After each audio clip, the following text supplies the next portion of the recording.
Jimmy Dura, host of All Things Veterinary, a podcast that connects and unites the animal health community with ideas and innovation, topics to inspire you and energize your day.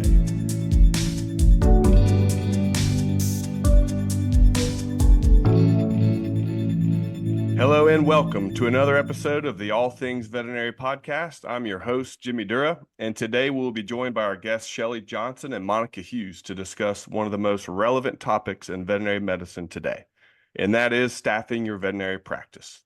Shelley and Monica, welcome to the show. It's great to have you all Hi, on. Jimmy. Hey, thanks for having us. Thrilled to have you on to have a little discussion today. I thought it would be great if you guys would just start off with a little background on yourselves and the industry and kind of past and up to present. Shelley, do you mind sharing with the audience? Sure, absolutely. I started out many years ago as a veterinary assistant, practice manager, became a CVPM, a lot of practice management experience in terms of on-site, multiple practice site, telemanagement, etc. Moved into a consulting role, landed at Patterson with our education team, spent a good amount of time there, heavily involved with PVU and content development and teaching PVU classes until last year. I shifted gears and have been leading our Patterson's Relief Services business, RSVP. That's awesome, Shelley. How many years in the industry? Oh, Jimmy. Do you mind? A lot. So you're right. It's been about 30 years. Let me awesome. Put this in context of how practices were operating when I first started out, and that was big, ginormous schedule books. These things like rolled out across an entire counter, and we used pencil to fill in the client appointments. And so if somebody needed to change appointment, you better have a good eraser. And so that's how things were operating way back in the day. So it's been awesome to see the evolution of all things practice management, all things practices, and really seeing how the profession has evolved through some of those lenses. For sure. That's a pretty good description of the evolution and where we've come to today from that standpoint. That's fantastic.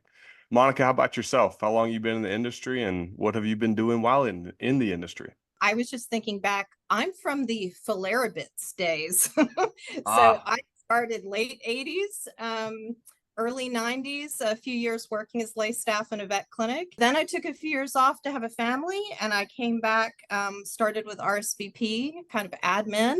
And so this was a staffing company owned by a veterinarian in the North DFW area. And that was 1998. So 26 years with RSVP in the staffing industry. That is awesome. I was just going to ask, we're going to touch on this later for sure, but at that time, RSVP, which you said is a staffing company, you were probably one of the first in the industry. And at that time, all of them, and still a lot today, is a very regional, local situation, I guess you could describe it as, right? Correct. Yes. So this veterinarian was a Buckeye. He came from Ohio to Texas, started working relief, had a few friends that, they kind of banded together. And before he knew it, he had a company. And we were expanding. But Texas is so large, we were still inside of Texas. And we were really the only agency growing that continued to grow. There were some individuals, working out of their home or startups, and most of them kind of faded away. So we were the longest, most enduring agency out there. And we were really, part of the community. It was a different time then, but we were very integral, I think, in the community. That's awesome. I can't wait to hear a little bit more about that journey and kind of entrepreneurial spirit I'm sure all you guys had and what's the partnership today and how we got here. All right, that's awesome. Thank you both for sharing a little bit about your background and how you got started and in the business. So let's shift into kind of our topic today. We're going to cover a little ground and kind of some different areas we'll touch on. I'm pretty confident everyone in our space in the industry is very much aware of the challenge that is staffing today and what it has been, I'd say, since really before COVID, 2018, 19, and leading into 20. And you could argue, I'm sure you could, especially Monica, has had its ups and downs. It's always a challenge. Okay. Let's maybe put it out like that. But in the last, call it 4 to 5 years, especially, it's a bigger challenge than ever. And there's a lot to it. And I'd love to get into that today, not only describing it and hitting on a few services that are out there possibly, but also just, what are you seeing today? What are some things that veterinary clinics can do specifically to address these things? I would say that, years ago, relief was for vacations or maybe maternity leaves, but so many clinics are having a difficult time hiring associates that relief is now an accepted and embraced additional facet to their staffing. So instead of just the occasional, it's now supplemental and a long-term solution for staffing. And I mean, I see everything through the RSVP lens, and that is what has really changed in the industry, that as opposed to the one-offs, now relief is an ongoing supplemental facet that is embraced by the clinics. Not only that, by the clinics it's embraced, but it's also become, and maybe touching on this in a little bit, but a career choice for veterinarians. So it's fitting, some gaps that may or may not have been anticipated 10 years ago, 5 years ago, 4 years ago. So we're seeing that as another area where veterinarians are saying, this is how I want to guide my career, is through doing relief work. 100%. That's so interesting. You said that, Monica, that it's the norm. It's not vacation fill in. It's not, I'm in and out of clinics every day dealing with owners, hospital managers, and we'll be discussing things and, hitting on topics. And now it's very common practice for that hospital manager to have a couple of veterinary relief companies that they rely on, or staffing, or, however we want to describe. Hey, can you send me a technician, a veterinarian, a 1 day a week? Like you said, Shelley, and Monica, it's just, that's part of their Rolodex now. Do people still say Rolodex, by the way? Okay. That's in I there. do. Okay. Yeah, I do. Hey, you said Falera bits. I can say Rolodex. So, but you're going to have that contact. You're going to have it. And that used to not be the case. It used to be, at least I'm in Georgia, and I know it's probably regional, but it used to be something you would, contact your local VMA of, can you give me some names and numbers of relief veterinarians? And it was not a common thing. So, well, I guess following on that, Monica, when did you guys see that shift turn from occasional to? Yeah. So when I started, I would fill 100% of the requests given to me, and veterinarians were waiting in the wings, wanting more work. That there were some vets that didn't get all the work they wanted.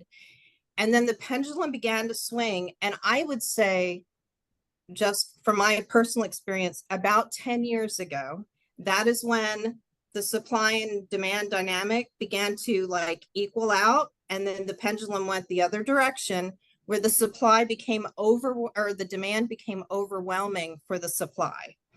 So that's when things really changed, that we noticed, in that veterinarians got not only all the work they wanted, there were lots of competing shifts out there for every vet, and the vets became quite particular because they could. I mean, and that's persisted to today. Isn't it funny how supply and demand, human resources, if you will, how that is a product of supply and demand, and who dictates terms? Well, I want to get into some of that later on where we are today with our current workforce and that sort of thing. But Shelley, anything else you want to add to kind of what you're seeing out there, current state, or any add-ons? Yeah, I think that some things that come to mind around that, from a practice management standpoint, having, a full staff, what described full staff, even, pre-COVID, we can go just back a few years there, that it looked different.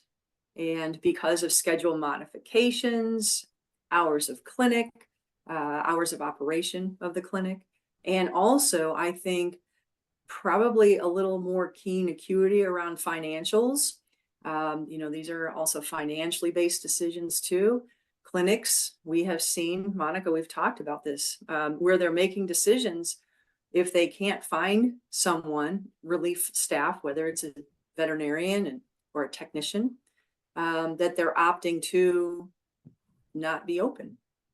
And so that is a financial decision that they have done. And if they haven't, they're learning that they need to make that a financial decision from a management perspective. But we have seen that trend even in the last year, where clinics will close because they don't have support staff. So it's something that came out and pulled through COVID, really, on the way that managers and hospital leaders are looking at how their operations are going to run with those providers they need to have performing the tasks they need to have done, the appointments, the surgeries, the treatments, etc.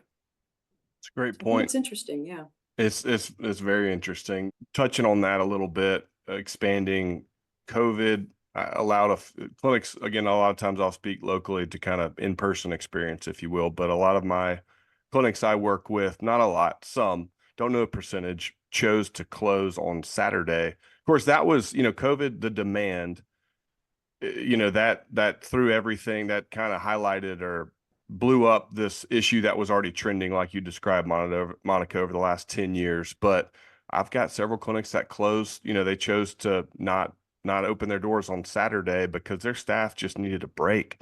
And many of those have kept Saturdays to themselves, which I think is awesome. I mean, there's pros and cons and arguments to be made from all involved in that, but that's, like you said, Shelley, to your point, there's the staffing portion is a big part of the business. As a business owner, a clinic owner, your number one expense is staffing.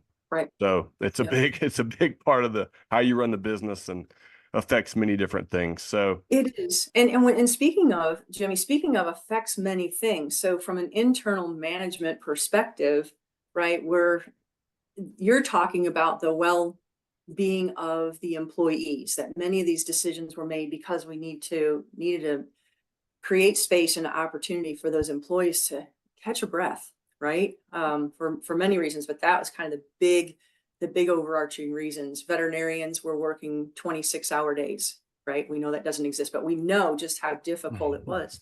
But I think what happens also in this post-COVID time, customers or clients who who have also been in our COVID times come to the point of, okay, I understand that their hours aren't what they used to be, but when can I get in?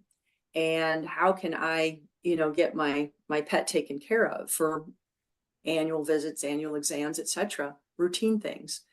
And clinics, are still saying 2 and 3 weeks out in a number of cases. So are we managing our appointment books better, or is there still work to do in the hospitals as far as getting customers or the clients in? And the reason I bring that up is we are a customer service business. And so somewhere along the line, not only looking at being able to perform the task with the people, the HR, the DVMs and the technicians to do that, but are we also truly evaluating what our customers are telling us? So have we created a feedback loop for ourselves to understand if what we're doing is working? So there may be even greater staffing needs that are untapped right now that could come out of this. But I think to offer a bit of just kind of reflection on what's happened and moving forward and circle back through that customer and client feedback might be a good time, a good thing to do. That's a great point. And, when both you guys were kind of describing some of the state, it made me think, what is, Monica described this new trend as having grown over the last 10 years. And it's interesting what causes the need and what the need then pulls out, and I'm kind of thinking from a urgent care vet standpoint, like what other things have come up because of our staffing challenges? Is that, pet owner demand, or is it lack of staff at emergency clinics or general practices that now we've got a boom of urgent care across this country. And I think it's all of the above. It's kind of like what came first, the chicken or the egg. It's like urgent care is such a need and a convenience. That 6 p.m., 5 or 6 p.m. till 9 or 10 p.m. window is a very challenging time for pets, I think. I hate to say, but it's a challenging time. Like a lot of life happens in that window. I think you're right, Jimmy. It's a combination of so many different things. But one thing that I don't think has changed, and I think we could survey 100 to 1,000,000 people on this and probably come up with the same answer, that the end of the day is always going to be when there's going to be an urgent need. It's just No going doubt. to happen at 5 o'clock or at 7. You're closing an hour before close. The policies that practices have had for forever, many of the good hospitals are saying, okay, so what we're going to do is we accept in certain types of appointments up to this point, and then we're referring out at the time, well, for some communities, it's just to the emergency practice. Others have the opportunity for urgent cares, but they have these policies in place and then train their team accordingly. And so that all goes part and parcel too to having a successful program where you have a partnership with practices. You have an understanding, you have a relationship, I should say, a relationship with other practices who take care of, can help take care of your patients when you can't. Great points. I think right now is almost the perfect time to be having this discussion. We've seen this be an issue for a long time now, but currently, especially in 2024, visits across the country are down. Pet owner visits are slightly down. The pet industry is still a wonderful place to be and serve and work. We all know that, but maybe this slight calm down is a good time to level set, reset, shift your mindset to how you approach, staffing and hours and overtime, et cetera. So kind of adding to something you mentioned to earlier, Shelley, what are you guys seeing technology wise or supplement or resources that, that clinics are turning to address staffing? I think the practices who have kind of figured this out right now, they're using technologies to help communicate with their clients. We've got patient portals that are being utilized more, scheduling services, more automated or more automation in forms ahead of patient visits. Phone trees, if you know what that is, where you call into a practice. And there was a day way back where it's like, oh no, we always want a live person answering the phone. And there are still practices that absolutely want that. The ones that have kind of figured things out, they will send the caller into a phone tree where you're making a choice as to, oh, am I getting an appointment, checking on my pet, need to talk to the doctor, am I refilling a prescription, picking up food? And so that efficiency there is able to sort what those calls are doing, which helps the internal team and accuracy of what's happening. And so I think technology, from phones to patient portals, patient records, I think in terms of general practices to urgent cares to ERs and specialties, having a way for those records to be able to be transferred and accessible for the next care provider. I think these are things that we're a little slow to adopt, but I think are important pieces just for the agility then of that pet parent and pet to be able to move to one practice or another. And how this comes back to staffing and staffing issues, we're not on the phone in a hospital trying to call a practice that may or may not be open to, hey, they were just in yesterday. Can you tell me what happened? Fill us in. That is taken away. So we're having a higher efficiency there. If we can do some of those things, awesome. On the backside of it, if we've got a lot of people who are a lot of practices that are not doing these things, we kind of continue to grow this problem. But we get, with staffing issues and being able to have DVMs and technicians support staff go into practices, it's helpful also to have standards SOPs in place, right? Mm-hmm. So that way, when that person goes in, there can be a quick training within the hospital, how to get them up to speed, a familiarity with PIMS, familiarity with the way that we're communicating with clients. So I'll stop there. Monica, you may have some additional thoughts too on this. Well, so from my perspective, I think about technology helping clinics book relief. We have portals now where it is very simple and easy to request relief, and doctors and technicians.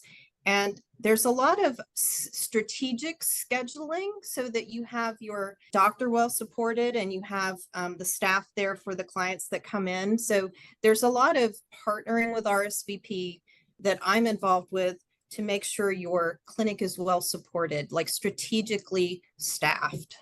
That's great. You know, both of you guys make me think of one of my old favorite phrases, necessity is the mother of invention. You know, we're seeing clinics adapt and products and technologies emerge to fill in the gaps. But speaking of filling in the gaps, I think it'd be a great time to expand more on RSVP, as we've touched on it a couple times. Monica, if you don't mind, tell us a little bit more about that. So again, we were created by a relief veterinarian. So all of our structures are to the best interest of every party. So for the veterinarian, for the clinic, for the support staff, how we are structured benefits everyone the most. And so we're looking at things like, well, and to even go back to Shelley's point a little while ago about relief as a career now, the veterinarians have a different mindset. They are looking for a work-life balance. Just they have a different goal in mind than being an owner. Years ago, 20 or 30 years ago, that was kind of the goal. No longer. And they may not even be looking for 40 hours a week. So we have our structure set up for them, our structure set up for the clinic to make everything easy.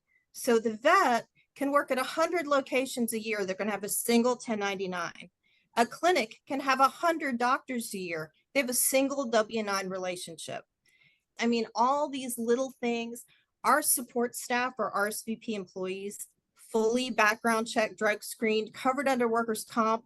We're protecting the clinic. These people are going to be interacting with their patients, their clients.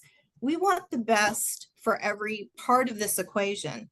So all of our structures really bring that value, and it just evolved over time. How can we support this community, which we're a part of?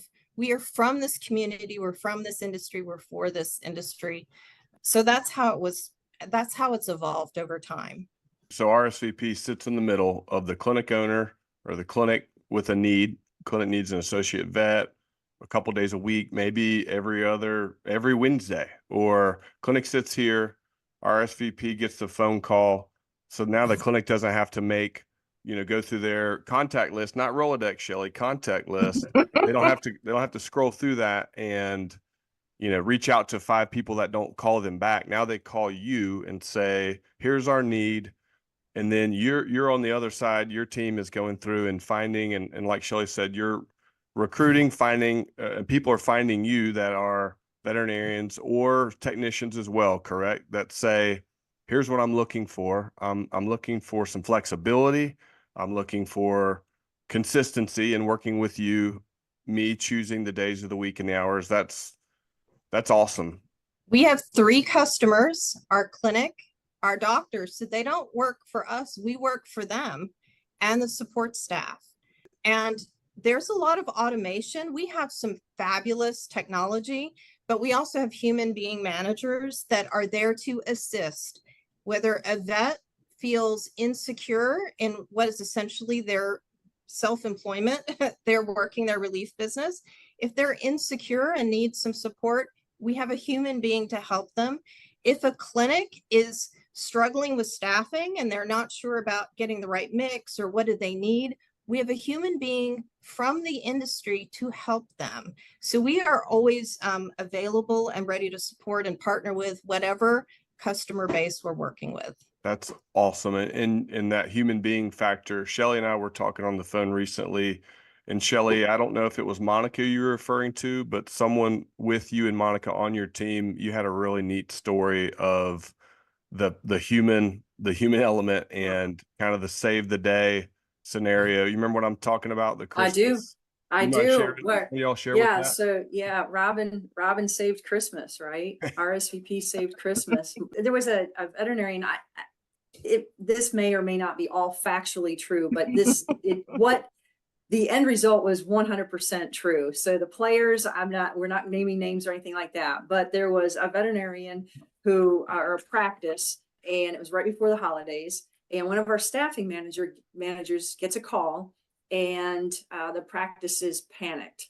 They're panicked because they had a veterinarian their veterinarian is going to be working, called off for some reason, whatever reason. But it was the practice owner calling saying, I don't know what to do because my family and the kids are standing with their cute little Barbie suitcases and stuffed animals and pillows, and we are getting on a plane for our holiday vacation. And, I can't look into these children's eyes and tell them that we're not going. It was something along those lines. Anyway, our staffing manager said, I've got you, and went to work very, very quickly and was able to get a veterinarian in to cover the shifts that were needed to be covered. So this veterinarian, his family or her family could go on vacation. And so in that sense, and we kind of joke, but it's very true, that staffing manager saved Christmas. If we can imagine, the impact. Yeah, if that had not happened. Now that story could have gone a couple of different ways with in any given day, but these are the types of impacts, though, that, working with RSVP in particular, because that's what we know, our staffing managers want to make sure that we are taking care of the customer. So as Monica mentioned, we have 3 customers.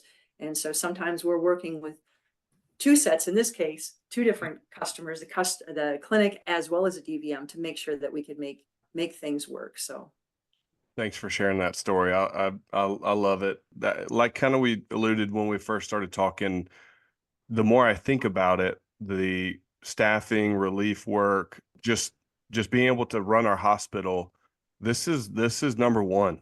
I don't know how, but it somehow feels like it doesn't get talked about enough. This is number one. If you don't have your roster filled out, if you don't have all your people on the field, your players in the field, you're dead in the water. And I love the thought of a practice manager having you guys or someone obviously in their contact to just have a boom, let's save the Christmas moment. I mean, dealing with hospital managers day in and day out.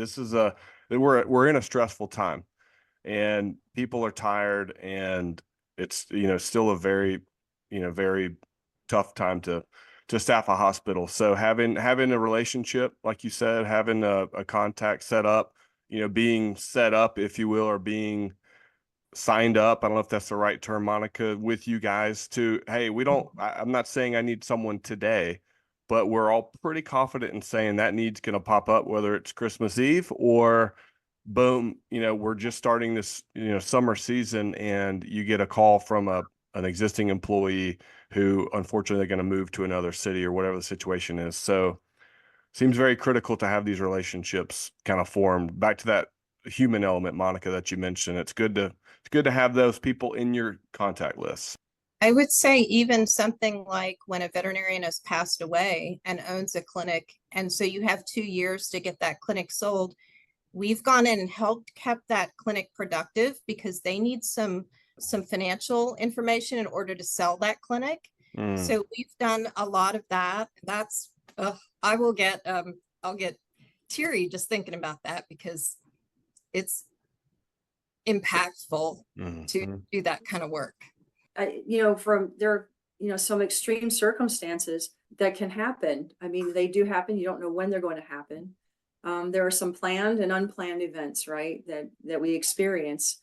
And I think that unexpected one, it's important to have, you think about it, Jimmy, you made a comment about, the players on the field, but this is deepening your bench by having a relationship with a relief staffing organization of some type, and to be able to get to know them, meet the managers, understand, and really have an in-depth talk, have an interview with someone, RSVP. Tell me about RSVP. And I think that it's really important to do that, so that when the unplanned happens, you have confidence that you have a relationship with somebody to at least ping some questions off that. I don't know what the answers are. I don't know what to do, but you and I have talked before about staffing. I thought I'd start here.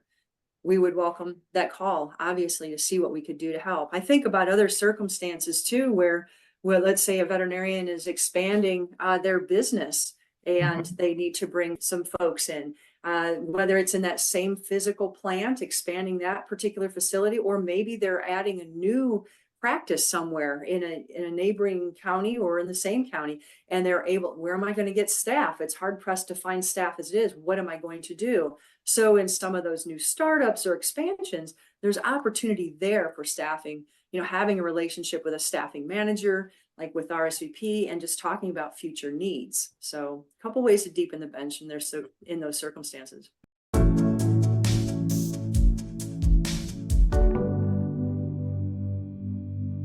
The All Things Veterinary podcast is sponsored by Patterson Veterinary, supplier of products, equipment, software, services, and essentials for your practice. Patterson goes the extra mile to make sure you get what you need quickly, develops ways to help your practice run a little better, and backs it all with legendary customer service. Find All Things Veterinary at PattersonVet.com. You bring up a phenomenal point. This service, a relief vet service, but what a great way to bridge the gap from I'm a 2-doctor practice, I'm a 3-doctor practice. Is it time to go 4? Can we fill the schedule? I've got a seasoned support staff of technicians, tech assistants.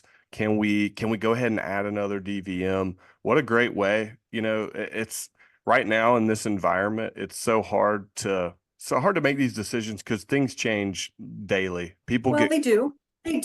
But Jimmy, some of the things that we can do, and I'm going to throw that practice management hat back on. Many questions throughout working within education in the PVU realm, and a lot of the questions would be, all right, so what should my expenses look like? Human resources, inventory, we walk through all that, and then we walk through COGS. And ultimately, at the end of that conversation, they want to know what they're measuring against. What's that look like? Because if I want to change or move or do something with my practice, how will I know it's okay? So one of the results of that conversation would be your accountant can help you a lot, or whoever you're doing your accounting with, whether they're veterinary specific or not. This is a partnership that these are conversations you can have within that partnership. So if we want to expand, we're talking with our accountant may not know that they may, because they're, maybe helping with, they're seeing the checks that are being written for, right, being paid out to RSVP or to whomever. But if we're not talking about the overall strategy, like Monica mentioned, then that accountant you're not getting a full benefit of saying, hey, I want to add in maybe another doc. What would it look like if I added in another technician into the lineup? I really could see how I could leverage my DVM time and my tech time within the hospital. And, how am I going to leverage those expenses? And so this is we need to get deeper into, this assessment versus just saying, oh, someone's out on this given day, so we need to plug someone in. This can be, to Monica's great point, very strategic.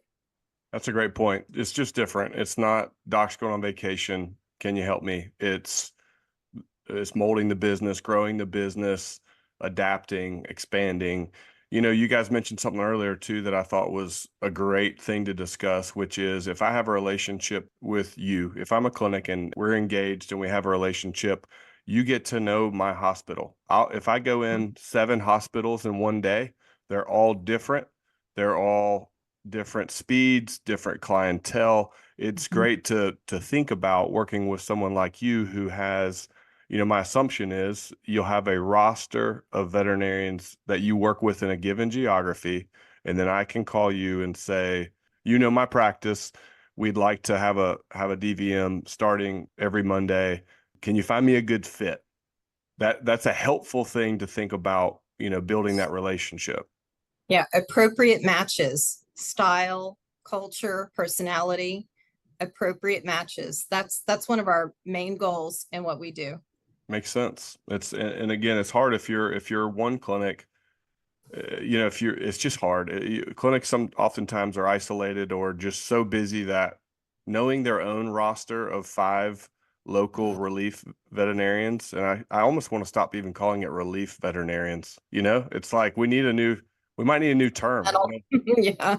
We'll have to maybe think on that later, but this is great. A couple things I've been thinking about as well. We're seeing, kind of current trends in the industry. We're seeing an announcement of multiple new veterinary schools opening up, which I think is fantastic.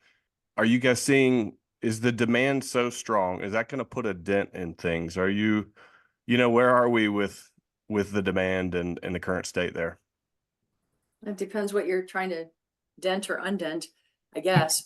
Uh, but I think that it's, building resource is never a bad thing. If it's misused, then, we've done ourselves in, right? But if we're turning out more veterinarians, that creates more opportunity.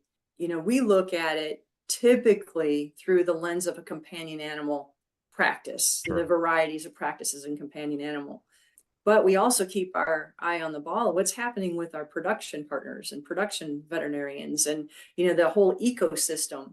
And so where the new veterinarians are getting turned out to, where they're choosing to go, that remains to really be seen. And so we won't know until we get a couple of years into this, what will be the influx once they start hitting ground, what that's going to look like. But our landscape's going to change simultaneously anyway. That's just the way that it works. But I think it does provide an opportunity. Relief work can provide a really nice opportunity for new veterinarians coming out too, to be able to see the types of practices that they might want to work That's a in, great to point. try some things. Try it before you buy it. Try before you buy. You said it. And it gives an opportunity. Also, there might be veterinarians. Let's say I grew up in city A. I went to veterinary school in city B, but I've always wanted to live in city C. And so getting licensure and all of that, I might go there. I don't really know anything about that area, but I might be able to connect with someone like RSVP who can help me find practices to start working in too. So there are a couple different things I think about, Monica. Well, similar, and actually that all of this discussion just made me think of how Relief is now a recruiting tool used by clinics to get doctors in their doors so that they can recruit them. And we encourage that. We are another way to get new grads or seasoned doctors in a door where you may not have had that opportunity. And I will say years ago, we had a whole section of recruiting. We had a recruiting section, but now most placements, permanent placements, associate hire-ons happen because a relief pairing just turned out wonderfully. A doctor came in to do relief work and said, wow, I really love it here. The clinic said, oh my goodness, you're a great match. Please stay. And that turns into a hired associate. So that's what I was thinking about as you were discussing kind of these new dynamics at play.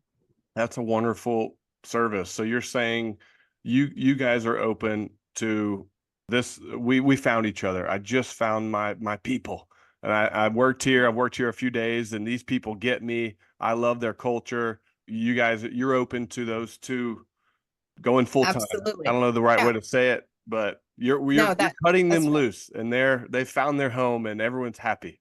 That's right. possible. And when they've done relief first, the honeymoon is over. I mean, everybody sees each other, as they actually are, and those fits can be really perfect. Both of you guys have kind of, I think, touched on this, but you were describing veterinarians today. Do you mind kind of telling our audience the veterinarians that you employ? What are they looking for? What are they like? What do those conversations look like with a lot of the folks that work for you guys full time? I guess, can you just describe what you're seeing with, new grads and vets that are looking to do this flexible schedule and hybrid role, if you will?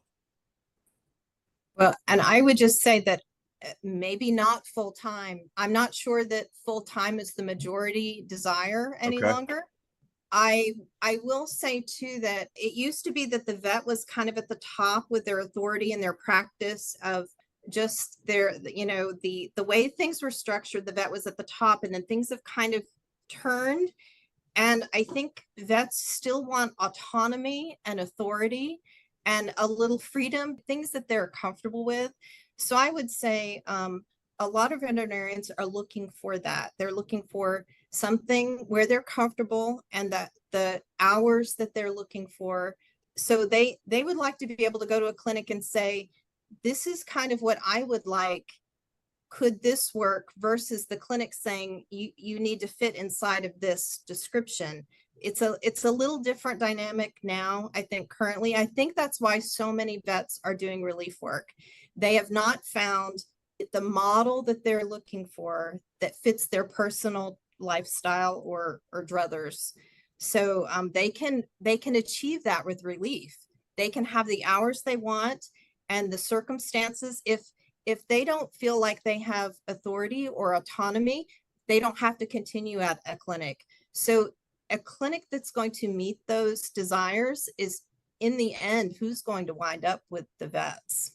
I wanted to also add that there are, with relief groups, okay, and we're talking about RSVP, but there's a different structure in the way those relationships with the veterinarians and the relief groups are, and also with technicians. So you may have a construct where veterinarians are 1099, so they're not employees of that relief group, okay?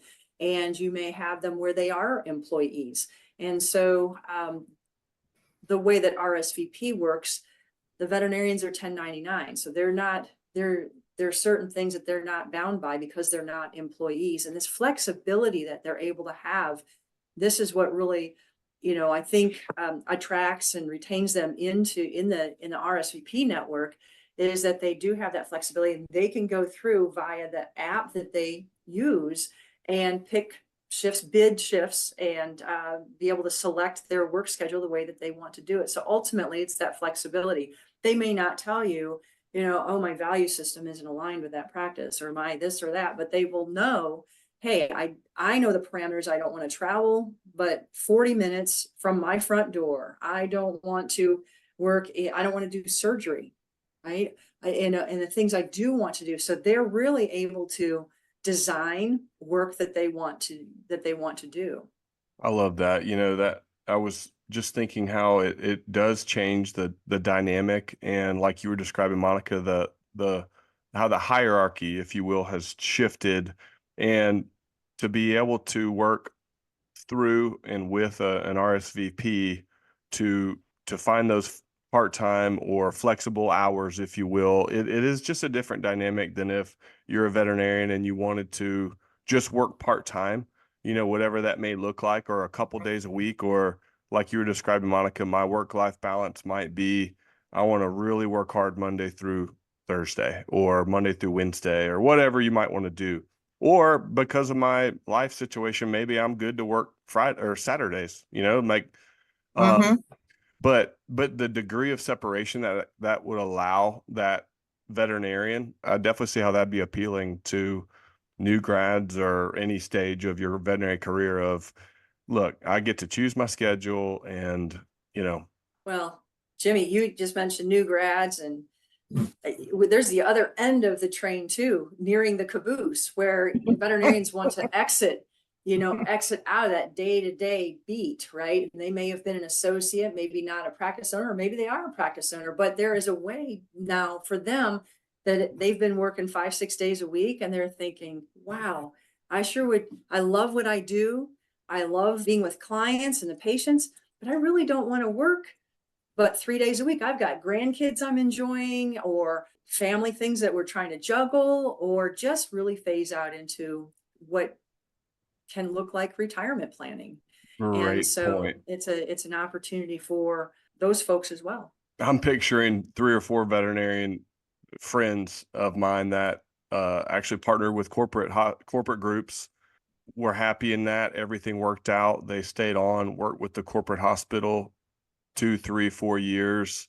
And then, like you said, at the other end of the career spectrum, and some of these guys and gals are not of quote unquote retirement age, but right, a lot of times that typically kind of looks that way. But I've seen them pop up in my other clinics as part-time or relief. Like, what a great way to link up with you guys, because sometimes it's just different, and you want different things in different places, and or maybe you retired and moved to Florida to live out your sunny days, and you keep your license active and current, and you love practicing medicine, but you love it a lot on Thursdays, and then the other 6 days you love being on your bicycle or whatever you're doing. I see both ends of that spectrum.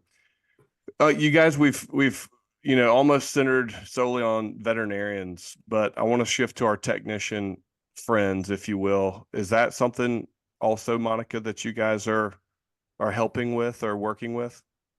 Yes, absolutely. And I would say that I feel like this industry has finally evolved where we're really respecting and valuing a support staff, and RSVP full-time support staff technicians actually get benefits and PTO and all those things. So it is a career option now for support staff. We're very proud of our program for technicians. That's awesome. That's really cool. Well, guys, this has been a phenomenal discussion. Is there anything else, Shelley and Monica, that y'all would like to mention, RSVP wise, or just, on this topic before we start to head out? Yeah, sure. Really, generally speaking, I think in practices, if we feel like we're being forced into a decision because we don't have enough people to work in our practice, that may be temporary.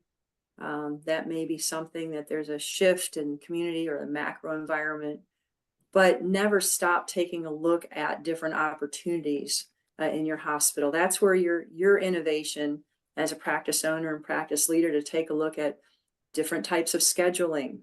Just because we've done it this way for a good number of years doesn't mean that we necessarily have to continue that way. What we started during and post COVID, just shortly where we landed after COVID, are there modifications that can work, to help out there as well? Of course, we would love to be part of your solution set at RSVP, but really management, just good self-reflection, good forward thinking and strategy about how you're taking care of. You've got a great client list, a lot of patients. Work towards figuring out what's going to bring that good return to you and your practice and your team. And it may surprise you what you can find in scheduling. That's awesome. We really appreciate having you guys on today, and we're going to link the website to find out more about you guys and how clinics could, work with you or have an inquiry call or just kind of a meet and greet. So thank you so much for coming on today and discussing this very important topic for our industry. Well, Jimmy, thank you. You always have great questions. Conversations with you are never dull. And you always help people to think forward. So thank you very much for bringing us on. Thank you, Shelley. Thank you, Monica, for your time today. And we'll see you guys soon. Great. Thanks so much. Thank Bye. you. Bye.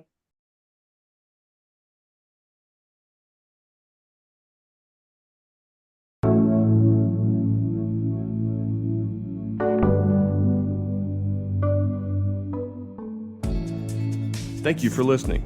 Join us for more ideas and inspiration on the next All Things Veterinary podcast.